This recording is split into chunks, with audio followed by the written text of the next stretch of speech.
É o 15º Concílio de Pastores e Anciãos e Ancionato da Paulista Oeste. Eu já tenho estado nesses concílios por alguns bons anos, eu diria por volta de uns 10 anos, e é uma honra para mim. Eu me sinto entre amigos neste campo, tanto com relação ao corpo administrativo, departamental e o corpo ministerial, vários ex-alunos aqui, amigos, e também tenho um carinho muito grande por aqueles líderes que sempre dedicam a sua vida, o seu trabalho, os seus esforços para conduzir o rebanho do Senhor onde quer que eles estejam. Mais uma vez, minha sincera gratidão pelo convite, e nesta ocasião nós vamos abordar um tema central, dividido em algumas palestras distintas. A Igreja Adventista está passando por um momento de turbulência. São vários os desafios. Um deles tem que ver com a identidade adventista. Outro, a interpretação profética. Questões relacionadas à criação, à evolução, à importância da doutrina. Questões morais, contrárias ao ensino das Escrituras. Juízo investigativo, santuário. E na base de todos esses problemas, estas turbulências que em maior ou em menor grau têm afetado a igreja, na base de tudo está uma questão: a autoridade das Escrituras, a autoridade da Bíblia. Qual é o papel da Bíblia na vida religiosa do cristão? Qual é o papel da Bíblia no ensino e na vida da igreja? É a Bíblia autoritativa ou não? Que tipo de autoridade tem a Bíblia? A Bíblia seria, por acaso, apenas um livro antigo, como outros livros antigos? Existem partes mais inspiradas que outras e, portanto, mais autoritativas que outras? Não é a Bíblia, não seria a Bíblia culturalmente condicionada? Muitas pessoas dizendo isso, que a Bíblia foi dada para um povo antigo, numa cultura antiga, e nós temos que filtrar os ensinos da Bíblia, encontrar aquilo que realmente se aplica e é relevante para os nossos dias. Na verdade, para aqueles que afirmam que a Bíblia é culturalmente condicionada, não sobra quase nada. Tem ela real relevância e aplicabilidade para os nossos dias? Alguns dizem que a autoridade repousa única e exclusivamente sobre Jesus, e que Jesus é o filtro de tudo, todo e qualquer ensino, toda e qualquer doutrina, toda e qualquer alegação de cunho teológico. Na verdade, o objetivo por detrás é diminuir a relevância da Bíblia. Jesus não tratou de todos os assuntos. Jesus tratou de pelo menos no que temos revelado nos evangelhos, um número relativamente reduzido de ensinos. Jesus pregava o reino de Deus, ensinava as pessoas a serem boas, a serem gentis para com o próximo. E algumas pessoas querem reduzir a religião a esse tipo de ensinamento. Qual é a autoridade da Bíblia? Sobre o que repousa a autoridade da Bíblia? Nestas palestras estaremos juntos abordando esta questão, sob diversos ângulos, sob diversos pontos de vista. Hoje, nesta noite, a autoridade da Bíblia. Sobre o que repousa a autoridade da Bíblia. Na verdade, a autoridade da Bíblia repousa sobre dois fatores, e o primeiro deles é muito claro, é a sua origem divina. A Bíblia se nos apresenta como sendo a palavra de Deus, inspirada por Deus. Se nós dermos uma olhada na Bíblia, nós vamos encontrar, por exemplo, a expressão diz o Senhor 361 vezes. A expressão assim diz o Senhor e algumas das suas variações aparece 445 vezes. E o termo palavra, em hebraico davar, no Antigo Testamento, em combinações que têm o sentido de palavra de Deus, ocorre nada menos que 540 vezes, na forma de mandamentos, profecias, exortações. Em outras palavras, como eu disse, a Bíblia se nos apresenta como sendo a palavra de Deus. E este é o principal fundamento da sua autoridade. De acordo com a Bíblia, Deus fala, Deus se revela. E a Bíblia é o conteúdo desta revelação. Os profetas reivindicam haver escrito aquilo que Deus disse. Eu poderia ler muitos textos com vocês. Eu gostaria que vocês nos acompanhassem na leitura de alguns textos. Abra sua Bíblia, por gentileza. Por exemplo, em Êxodo, capítulo 17, versículo 14. Êxodo, capítulo 17, versículo 14. Este é apenas um dos vários textos que nós poderíamos ler, dos inúmeros textos. Deus falando a Moisés. Então disse o Senhor a Moisés, Êxodo 17, 14, escreve isto para a memória num livro e repete-o a Josué. Escreve isto para a memória num livro. Quando vamos ao capítulo 24, versículo 4, ainda em Êxodo, lemos, e Moisés escreveu todas as palavras do Senhor. Moisés escreveu todas as palavras do Senhor. Josué, ele também é instruído a escrever as palavras do Senhor, e ele assim o faz. Jeremias e diversos outros escritores bíblicos são explícitos ao dizer que veio a eles a palavra do Senhor, e aquilo que eles escreveram é aquilo que o Senhor lhes havia revelado.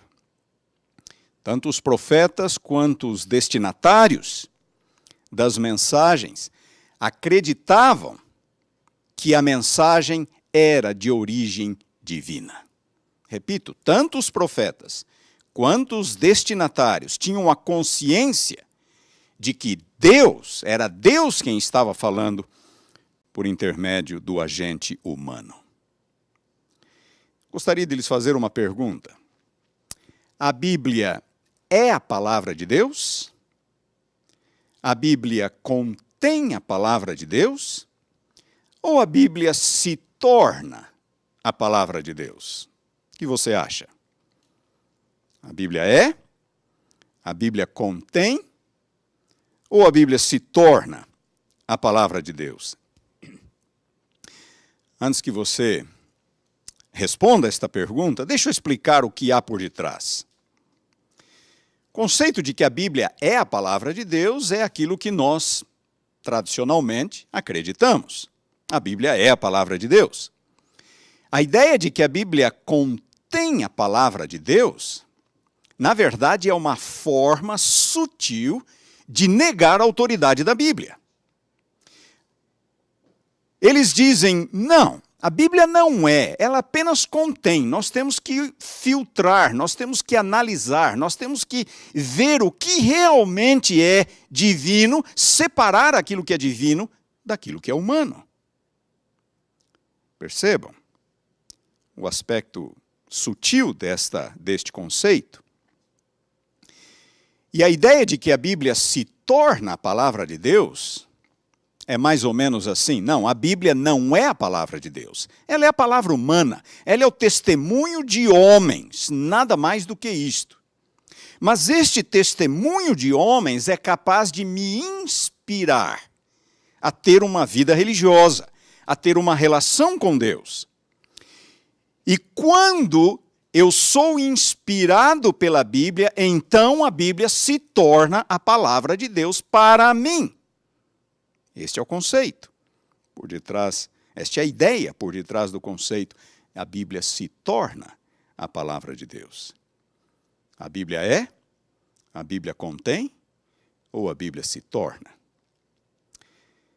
Com relação ao segundo conceito, a Bíblia contém a palavra de Deus, nós sabemos que a Bíblia contém expressões humanas, ela contém palavras de homens, ela contém palavras de homens ímpios, ela contém palavras dos demônios e até mesmo do próprio inimigo de Deus.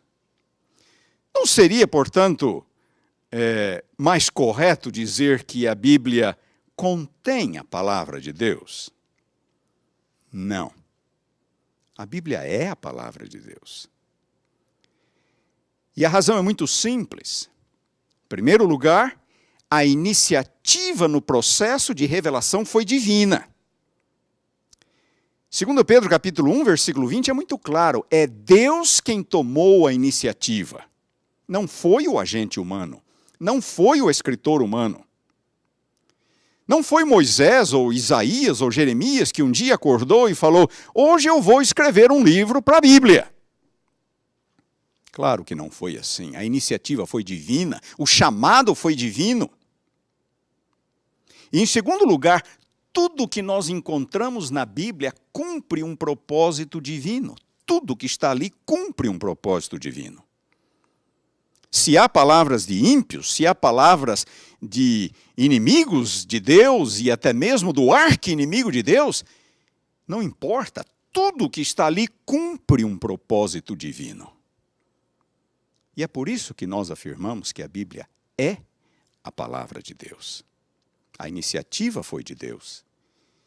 E tudo que está ali cumpre um propósito divino. E o propósito supremo da Bíblia, como nós sabemos, é a nossa salvação. Não devemos negar que a Bíblia tem uma dimensão humana. As palavras que nós encontramos na Bíblia são palavras humanas. Sim, são palavras humanas.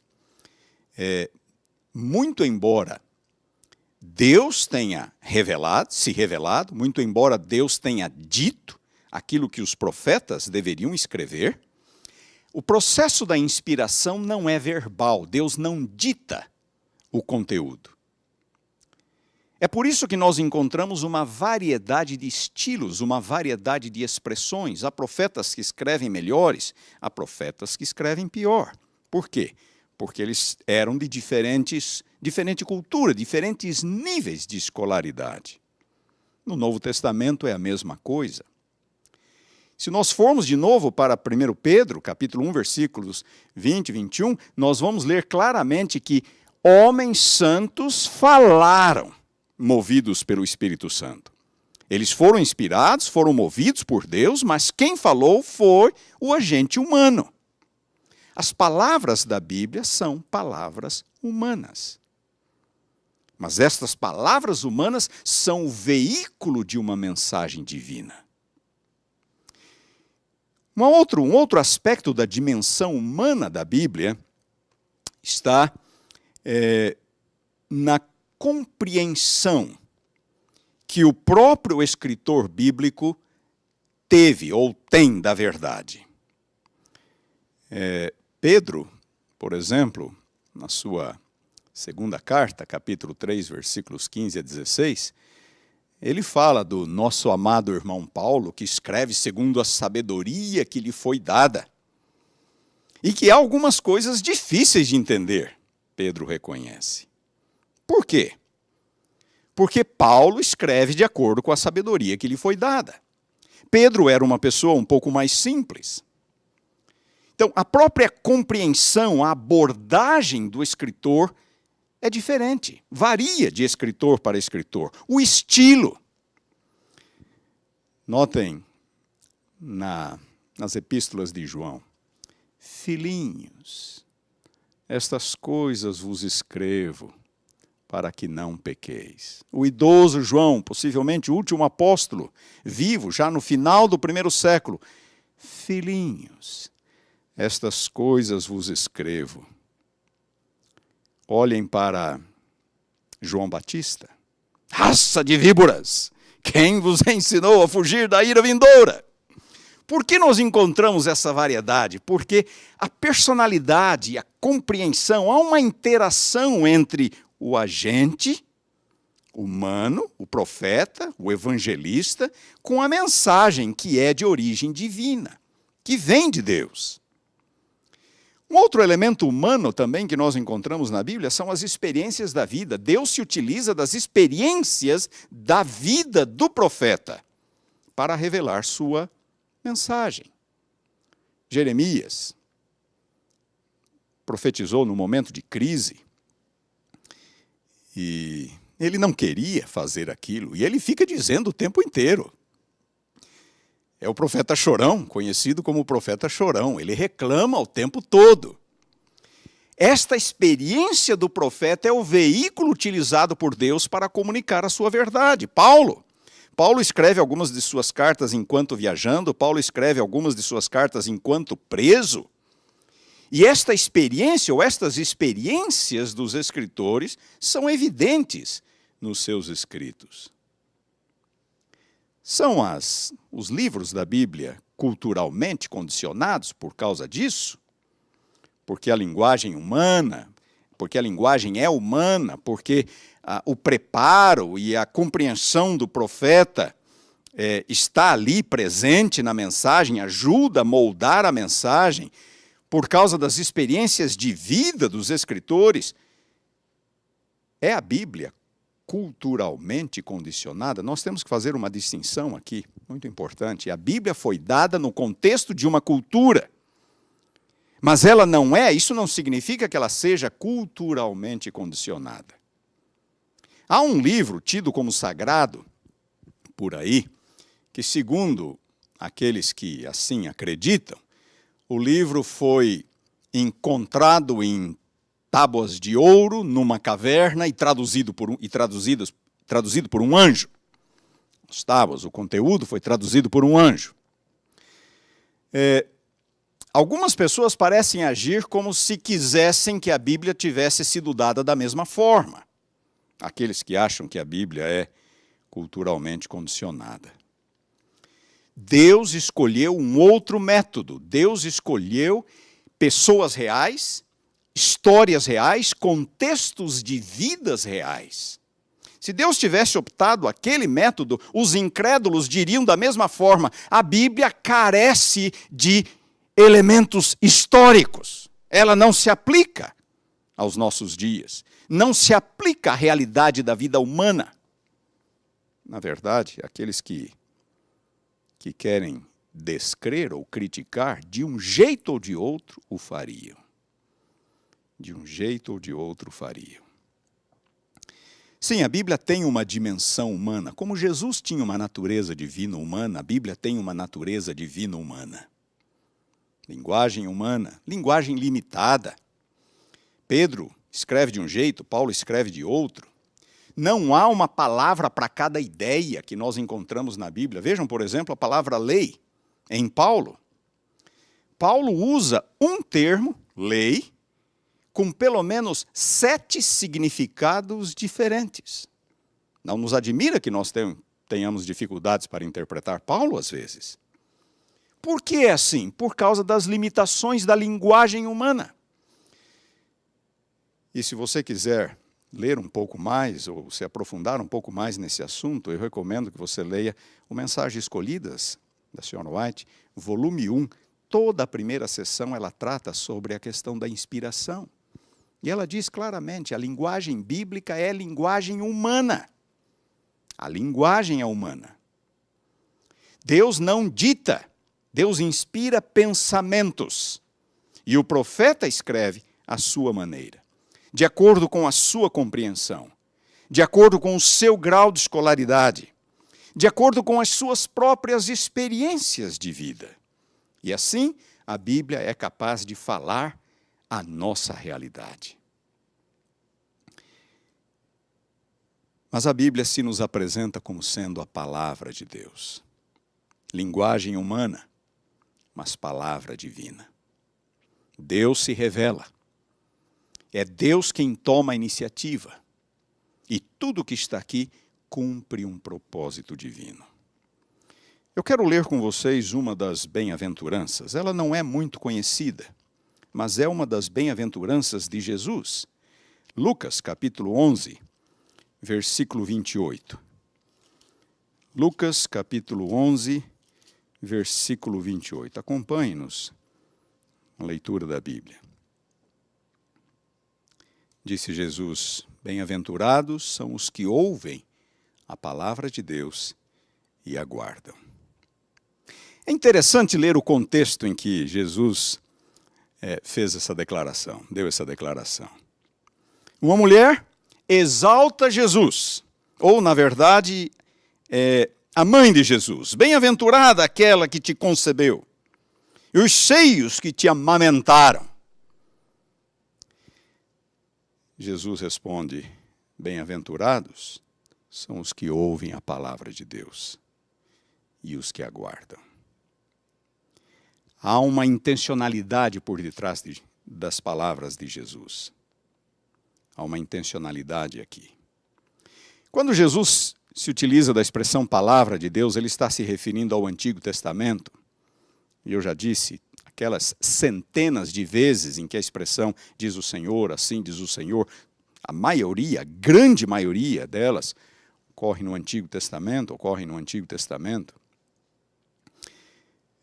Jesus reconhece a autoridade do Antigo Testamento. Nós vamos falar um pouco mais amanhã sobre este ponto. Alguém poderia perguntar, mas e quanto ao Novo Testamento? Sobre o que repousa a autoridade do Novo Testamento? Vamos para Lucas, estamos em Lucas, vamos para Lucas, capítulo 3, versículo 2. Lucas, capítulo 3, versículo 2. Quando Lucas vai iniciar sua descrição do ministério de João Batista, ele menciona em que ano de Tibério César, que era o imperador romano, quem era o governador da Judeia, Herodes, o tetrarca da Galileia, e assim por diante. Sendo, versículo 2, sumos sacerdotes Anás e Caifás, aí ele diz, veio a palavra de Deus a João. Veio a palavra de Deus a João. A mesma expressão que nós encontramos no Antigo Testamento. A mesmíssima expressão, veio a palavra de Deus a João. E o livro de Hebreus fala, havendo Deus outrora falado de muitas maneiras aos pais pelos profetas, voltou a falar nestes últimos dias. Deus voltou a falar. Os rabinos ensinavam que desde o tempo de Malaquias, o Espírito Santo havia se retirado da terra. Não havia mais profecia. Não havia mais revelação divina. Inspiração. Segundo o ensino dos rabinos, eles tinham as Escrituras como fechado, o cânon do Antigo Testamento como fechado. Mas Deus volta a falar, por intermédio de João. Deus volta a falar. Veio a palavra do Senhor a João. E Jesus, João capítulo 1, versículo 1, no princípio era a palavra estava com Deus, e a palavra era Deus. E a palavra se fez carne. Voltando a Hebreus, havendo Deus outrora falado aos pais de muitas maneiras, pelos profetas, falou-nos agora pelo Filho. Pelo Filho. Não há dúvida de que a revelação de Deus por intermédio de Jesus alcançou níveis que outras revelações não haviam alcançado, mas isto não significa que as revelações por intermédio de Jesus anulam as revelações anteriores, ou que as revelações anteriores não têm mais importância para o crente? De forma nenhuma. O processo da revelação divina é um processo gradativo, progressivo, que se intensifica com o passar do tempo. O Novo Testamento nada mais é do que uma continuidade deste processo, alcançando níveis ainda mais amplos por intermédio de Jesus. Estamos em Lucas, vamos ao capítulo 5 agora. Lucas capítulo 5, versículo 1. Aconteceu que ao apertá-lo a multidão para ouvir a palavra de Deus. Para ouvir a palavra de Deus. Deus volta a falar nos tempos do Novo Testamento. O Espírito Santo volta a agir. Jesus é a palavra de Deus, a revelação suprema de Deus. E a mensagem de Jesus também é palavra de Deus, assim como as mensagens ou as revelações por meio dos profetas do Antigo Testamento. E quando anunciavam a Jesus, os apóstolos tinham a clara convicção de que estavam anunciando a palavra de Deus. Jesus era a palavra de Deus, ele pregava a palavra de Deus, e os apóstolos que pregavam Jesus tinham a convicção de estarem pregando a palavra de Deus. 1 Tessalonicenses, capítulo 2, versículo 13. Acompanhe-nos na leitura, 1 Tessalonicenses 2, 13. Notem o que Paulo fala na sua primeira epístola. De acordo com as evidências que nós temos, 1 Tessalonicenses foi a primeira epístola de Paulo. As epístolas de Paulo não estão organizadas em ordem cronológica, na ordem que elas foram escritas, mas sim em ordem de tamanho. Primeiro as públicas, depois as particulares. 1 e 2 Tessalonicenses foram escritos durante a segunda viagem missionária de Paulo. Notem o que ele diz, na sua primeira carta. Outra razão ainda temos nós para incessantemente dar graças a Deus, é que tendo vós recebido a palavra que de nós ouvistes, que é de Deus, acolhestes não como palavra de homens, e sim como, em verdade, é a palavra de Deus. Os apóstolos não estavam pregando uma mensagem própria. Os apóstolos pregavam a palavra de Deus. Eles haviam sido chamados e comissionados e habilitados pelo Espírito Santo para pregarem. Deus continua falando no período do Novo Testamento. Deus continua falando. Pessoas que querem fazer uma distinção entre o Antigo e o Novo Testamento, tal distinção não condiz com a evidência bíblica. Pessoas que querem separar Jesus como se ele fosse o critério, isto não condiz com a evidência do próprio ensino de Jesus, que reconhecia a autoridade e a validade da palavra de Deus. A autoridade da Bíblia repousa principalmente sobre dois fatores. O primeiro deles é o fato de que a Bíblia é a palavra de Deus. É de origem divina. E tudo que está ali cumpre um propósito divino. Segundo ponto, a Bíblia é autoritativa para o crente por causa do conceito de cânon. Conceito de cânon. Cânon é uma palavra de origem grega, ela significa, como ela se nos apresenta, é uma palavra que veio do grego, ela significa regra, padrão, norma. A palavra cânon, regra, padrão, norma. Nos primeiros séculos da igreja, nos primeiros 3 séculos, ela se referia à doutrina. A doutrina é o cânon, a doutrina normativa, o ensino apostólico preservado pela igreja. E do 4º século em diante, esta palavra cânon passou a ser usada com relação aos livros que contêm essa doutrina. Portanto, o cânon é o conjunto de livros autoritativos, o conjunto de livros sagrados. Nós podemos falar no cânon bíblico, nós podemos falar no cânon do Antigo Testamento, no cânon do Novo Testamento. É uma regra, é um padrão, uma norma. É o segundo ponto sobre o qual repousa a autoridade bíblica. Há inspiração fora da Bíblia. Houve profetas não canônicos no período bíblico e no período pós-bíblico. há inspiração fora da Bíblia. O que torna a Bíblia diferente? O que torna a Bíblia autoritativa? Exatamente o conceito de cânon. Lutero defendeu o princípio da sola escritura. Dizia ele, nenhuma autoridade humana, qualquer natureza, nenhuma autoridade humana, sola escritura, somente por meio da Bíblia, dizia Lutero. A Sra. White, Mensagens Escolhidas, volume 1, página 416, ela diz, a Bíblia e a Bíblia tão só deve ser o nosso credo. A Bíblia e a Bíblia tão só. Nossos próprios pontos de vista e ideias não devem controlar nossos esforços. O homem é falível, mas a palavra de Deus é infalível.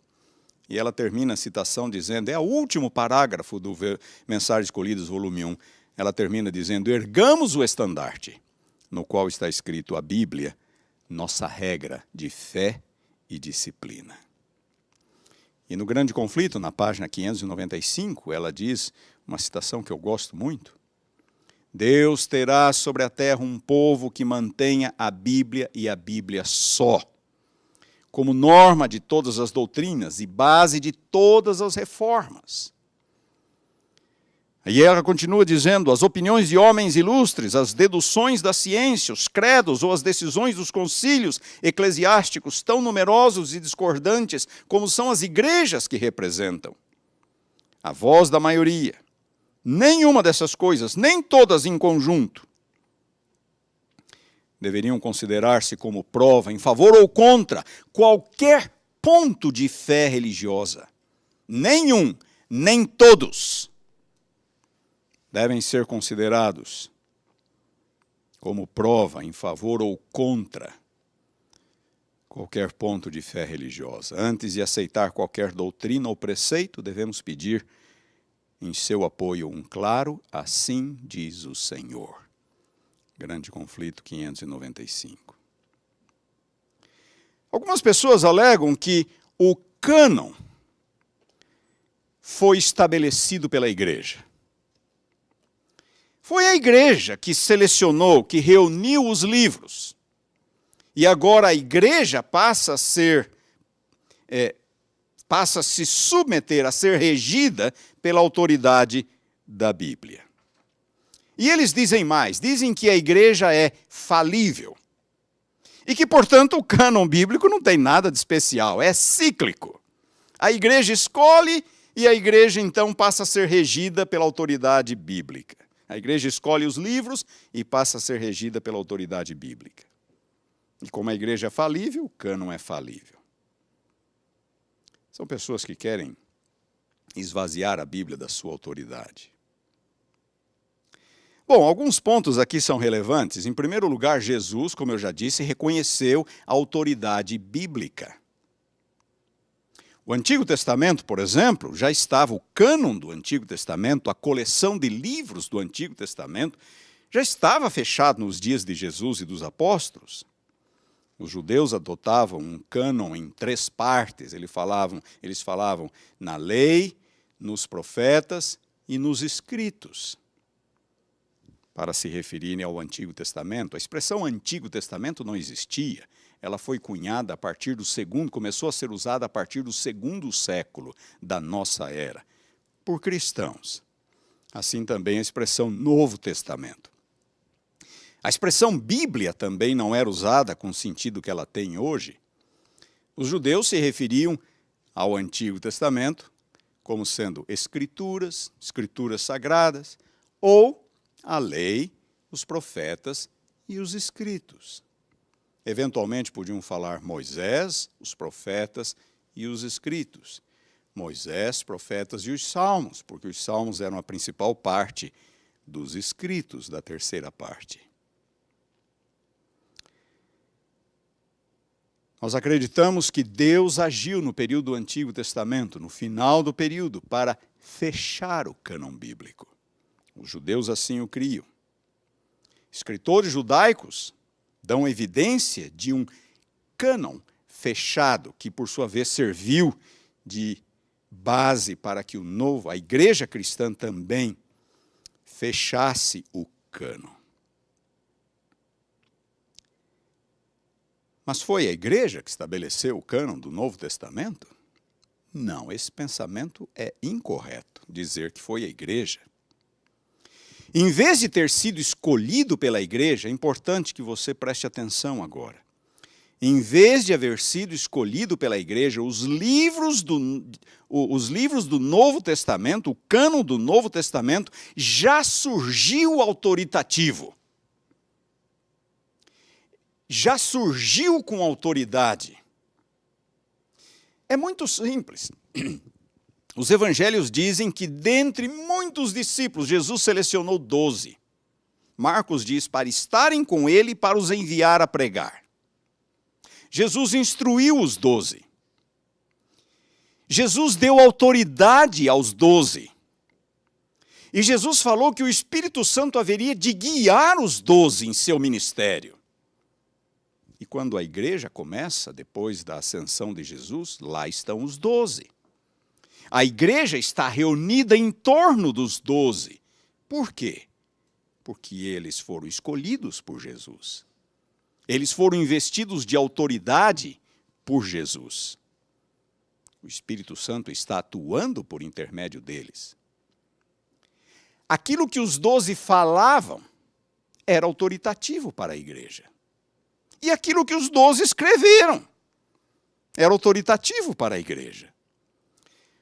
Os livros do Novo Testamento não foram livros produzidos aleatoriamente e apenas mais tarde, no segundo, no terceiro, no quarto século, a igreja, vamos selecionar, vamos incluir este livro no cânon.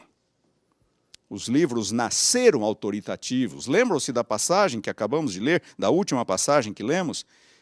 1 Tessalonicenses 2,13.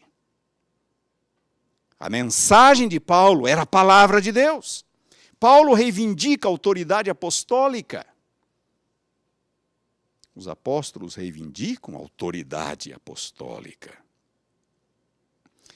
Não, os livros do Novo Testamento não se tornaram autoritativos porque foram incluídos numa lista canônica. Pelo contrário, a igreja os incluiu em seu cânon porque ela já os considerava inspirados, reconhecendo o seu valor intrínseco e autoridade apostólica, direta ou indireta. Algumas pessoas dizem que foram nos concílios eclesiásticos, lá no final do quarto século, que a igreja escolheu os livros. Não! A evidência não aponta nesta direção. Concílios como no norte da África, em Pona Régia, em 393, em Cartago, em 397, o que foi que esses concílios fizeram? Eles não impuseram algo de novo. Olha, é para aceitar Romanos como inspirado. Não. A evidência não diz isto. Esses concílios não impuseram algo de novo às comunidades cristãs. Esses concílios apenas codificaram aquilo que já era prática comum nas comunidades, na igreja. Nas discussões sobre o cânon, quais eram os critérios que eles utilizavam? Em primeiro lugar, origem apostólica, porque o Novo Testamento apresenta os apóstolos como separados por Jesus e investidos de autoridade. Os livros, para serem canônicos, têm que ter origem apostólica. Segundo critério, conformidade com a fé. Conformidade com a fé. Terceiro critério, contínua aceitação pela igreja. Então, se o critério é contínua aceitação pela igreja, então não eram os concílios que estavam impondo, estabelecendo um livro, tirando o outro. Não. Origem apostólica, conformidade com a fé e aceitação e uso contínuos pela igreja. Queridos, isto aqui não é um livro comum. Não é apenas um livro antigo, como outros livros da antiguidade. Algumas pessoas dizem que a Bíblia não passa de um livro antigo como outro qualquer e deve ser interpretado como qualquer outro livro da antiguidade. A Bíblia reivindica ser a palavra de Deus. A Bíblia reivindica ser inspirada por Deus. E esses livros que aqui estão nasceram com o selo da autoridade divina. Bem-aventurados os que ouvem a palavra de Deus e aguardam, disse Jesus. Lembram-se da parábola do semeador, não? Algumas sementes caem à beira do caminho, as aves comeram. Segundo Jesus, representam aqueles que ouvem, mas não compreendem. Vem o maligno e as arrebata. Algumas sementes caem em solo rochoso, pouca terra. A planta nasceu, mas foi queimada pelo sol. Pouca raiz não profunda. Jesus diz, é aquele que recebe logo com alegria, mas não resiste à perseguição, não tem raízes. Outras sementes caíram entre os espinhos, e os espinhos as sufocaram. Diz Jesus, os cuidados do mundo, sufocando a verdadeira fé. Mas algumas sementes caíram em boa terra, e elas frutificaram. Diz Jesus, é aquele que ouve, aquele que compreende. Bem-aventurados os que ouvem a palavra de Deus e aguardam. Nós escolhemos como vamos responder. Nós escolhemos que tipo de solo seremos. Nós escolhemos o que a palavra de Deus vai produzir em nós. Se permitirmos com que Deus, por meio do seu Espírito, opere, ela vai frutificar. Se reconhecermos a autoridade intrínseca, inerente desta palavra e nos submetermos a ela, seremos bem-aventurados, diz Jesus. Sem querer misturar demais os conceitos, no capítulo 5 de João, Jesus tem um diálogo bastante duro com os líderes judaicos. E Jesus os acusa de quererem pautar a sua fé por Moisés. Mas, na verdade, eles não criam em tudo que Moisés havia dito. Jesus diz, Moisés escreveu a meu respeito e vocês não me aceitam. No final do capítulo, Jesus fala algo tremendo. Ele diz, não sou eu, não é meu Pai que vai julgá-los no último dia. É Moisés em quem vocês colocaram a sua fé. É a palavra. Seremos julgados pela palavra. O objeto da rejeição, para aqueles que rejeitam, será o instrumento da condenação. O objeto da rejeição será o instrumento da condenação. Minha oração nesta noite é que todos nós façamos parte daquele grupo, os que ouvem e guardam. Diz Jesus, bem-aventurados. Eu quero estar nesse grupo. Eu tenho certeza que você também. E a minha oração é para que todos nós façamos parte deste grupo de pessoas bem-aventuradas, abençoadas. Que Deus nos abençoe. Amém.